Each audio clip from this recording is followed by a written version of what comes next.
Today we will begin by discussing maximum prices. As I have already said, maximum prices are always set at a level lower than the one the market would set. They are a price ceiling, so to speak, above which prices cannot rise. No one, no state, sets a maximum price above the one the market would set, because that would make no sense. Maximum prices are always set below potential market prices. So, in terms of economic theory, what is the effect of maximum prices?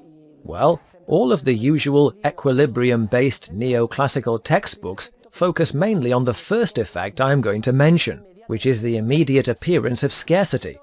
But they do not focus on the second effect, which is even more important, and that is the unhealthy influence a maximum price exerts on the entrepreneurial spirit.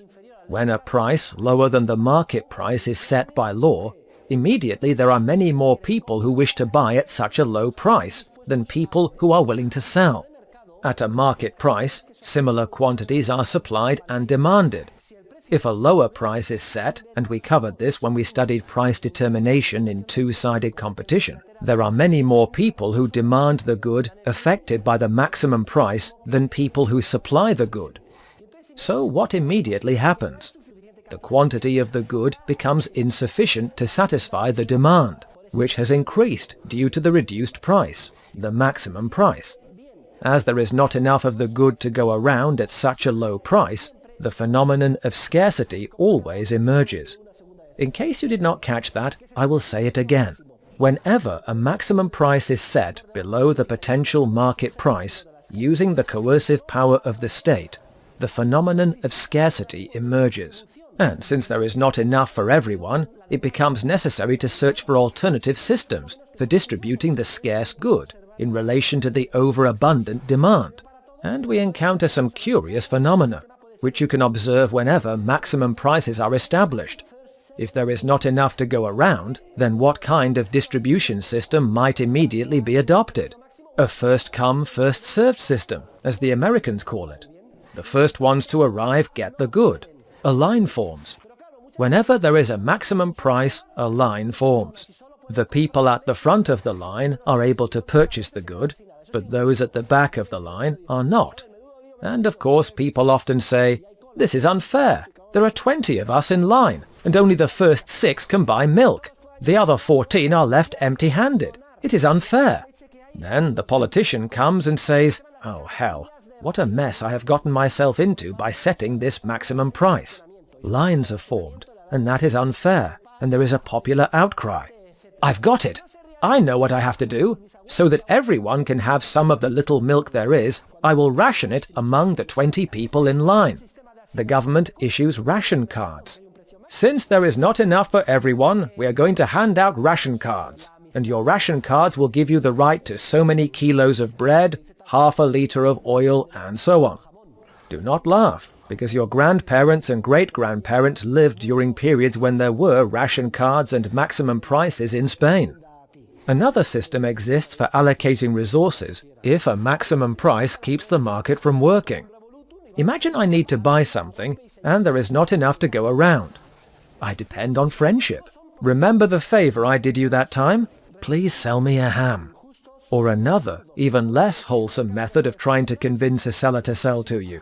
I will leave that to your imagination. Or ultimately, violence. Chaos breaks out, and people storm and loot a store and run away with TV sets under their arms.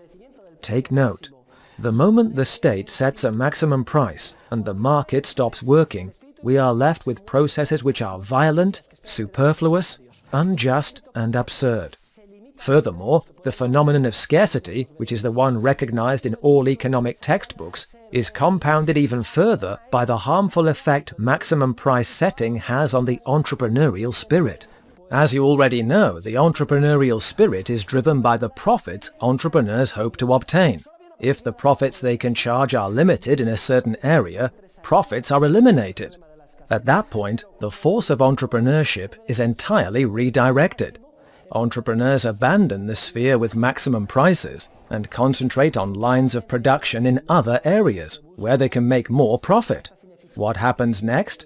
The problem of scarcity gets even worse. The only possible way to put an end to scarcity is to direct all entrepreneurial spirit toward finding a solution to the scarcity problem. Profit is the essential incentive, and since maximum prices remove this incentive, the problem of scarcity becomes even worse. Fortunately, the market seeks solutions to the inefficiencies maximum prices create.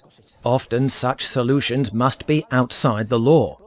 Luckily, black markets, as they are called, appear, and, operating outside the law, work to solve the problems of scarcity, lines, rationing, and so on, which are typical of maximum prices.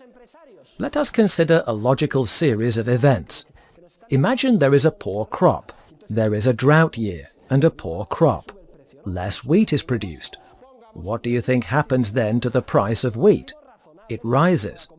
A popular outcry follows.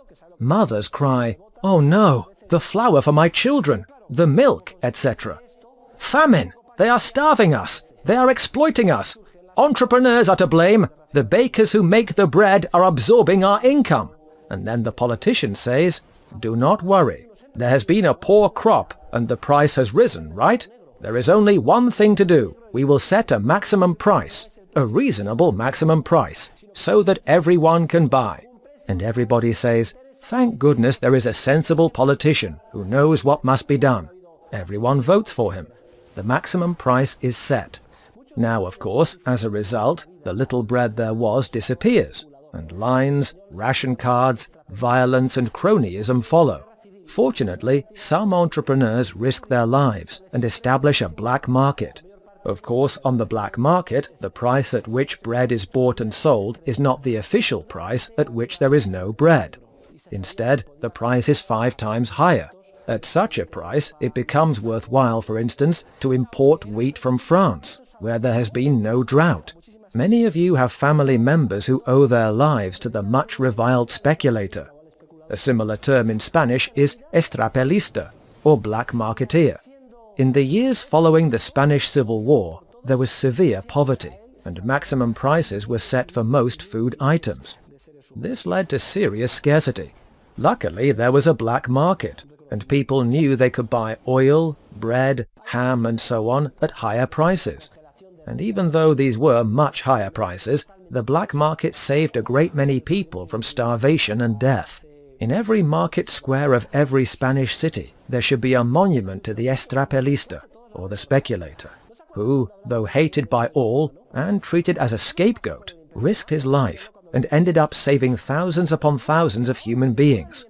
A statue should be put up in recognition of him. I could give you many other examples. One would be the freezing of rents, which in Spain had a disastrous effect. It wiped out the housing stock until not too many years ago. I gave another illustration in class. You will all remember it. Do you recall when we talked about the fall of the Roman Empire? What happened to the Roman Empire? We have studied this. The situation was the same as now. The welfare state, panem et circenses, bread and circuses. This bankrupted Italian producers. Everyone said, "Me? Work? I too am off to Rome to mooch off the state, the annona." Rome grew, and more proletarians lived there. Proletarians were people who were so poor that they had only their children, and lived off the state. In fact, the more children they had, the better, because then they had a right to a greater share of the public subsidy. Of course, that system was impossible to sustain with public spending. The state went into deficit, and since the system was unsustainable, what did politicians do? They decided to fund it with newly produced money. At that time, they were unfamiliar with the concept of inflation through the issuance of paper money. What they did was remove silver from the denarius. They debased the coin and multiplied it by 10. What happens to prices when this is done? They skyrocket. And when prices rose, what did the authorities do? They established maximum prices.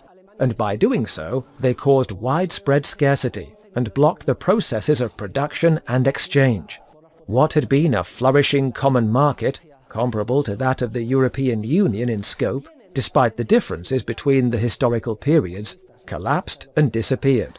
The barbarians simply occupied the remains of the Roman Empire after its self-destruction due to the welfare state and interventionism. This is another example you can remember and analyze. I would like you to read Chapter 3 of The Delusion of Income's Policy by Samuel Britton and Peter Lilly. It is fascinating reading, and it describes Erhards Miracle. At the end of World War II, Germany had been destroyed by bombings. 11 million people had died. Germany was occupied by the winning powers: England, France, the United States, and the Soviet Union. The Western powers came. Not the communists, it is clear what to expect from them. The powers came and said, "This is hopeless. The country is in ruins." And they established a whole list of maximum prices for staple goods, like foods. The result was hunger, scarcity, and poverty. But luckily, the former mayor of Cologne, Adenauer, happened to appoint Ludwig Erhard Minister of Economic Affairs. Erhard had been a pupil of Röpke's and had studied the works of Mises and Hayek. And Erhard, an economist who knew what he was talking about, said, "There is only one solution. We must eliminate all of the maximum prices and establish a free market." He proposed this to the Western powers. They were all soldiers. They had brought the best advisers with them, including a certain Galbraith, who was hailed as an economic genius who was going to save Germany. But what he did was destroy it. What a disgrace. It was just like when the United States occupied Japan with General MacArthur. Interventionism and maximum prices. How shameful for the West to have imposed that. The Western powers paid no attention to Erhard. They said, "You are crazy. How can you think of freeing prices when Germany is in ruins?" Well, ladies and gentlemen, one Sunday, when the occupiers were out playing golf, Mr. Adenauer and Mr. Erhard, under their own responsibility, issued a very short decree. There was only one article. As of Monday, there will no longer be any maximum prices. Prices will be free in Germany. Erhard says he was terrified. He was thinking, "The economic theory I have read had better work. It had better work or I will lose my job." And indeed, at breakfast the next morning, when the English and the Americans opened their newspapers and took a sip of their coffee, they nearly choked. "What have these men done?" They called them on the phone. "You are crazy. You will be out of a job." But do you know what happened? Erhard's miracle. Somehow, seemingly inexplicably, out of the blue, from the ruins of the destroyed German cities, a superabundance of eggs, milk, bread, and potatoes poured into improvised markets. Where had all of that food been before? It had been concealed by the maximum prices. In the face of the evidence, the occupying powers had to keep silent. And that was the beginning of the German economic miracle, the Wirtschaftswunder, which in turn provided a model for the stabilization plan for the Spanish economy, which was launched 10 years later.